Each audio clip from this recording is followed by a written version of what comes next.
Башка бир хадисинде муну Абдуллах ибн Мас'уд радиаллаху анху риваят кылат.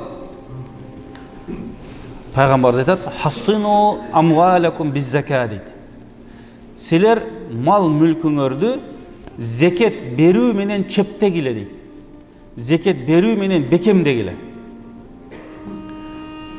Биз зекет берген сайын Алла Таала ошол акчабызга береке берет, соодабызга береке берет, өмүргө береке берет. Канчалаган муктаждар пайдаланса, алардын бата дуалысы менен Алла Таала көптөгөн берекелерди берет. Ошондуктан ма нақаса малун мин садакатин дейт пайгамбар айтат. Зекетти, кайрымдуулукту берүү менен акча эч качан азайбайт дейт. Вадау мардакум бис садака. Пайгамбарыбыз айтат экинчиси, силер өзүңөрдүн ооруңарды садака берип дарылагыла дейт.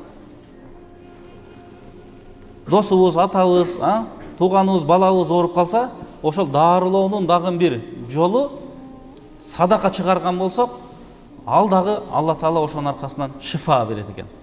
Биз муктаждарга садака беребиз. Негизи максатыбыз ошол досум, балам айыгып кетсин деп берген болсок, муктаж адам аны алып ошол адамдын Алла Таала тилегине, ой максатына жеткирсин деп жакшы баталарын кылган болсо, биздин ниетибиз шифа тилөө болгон болсо, мына ошолордун баталарын кабыл кылып, Алла Таала шифаны да берип коет экен.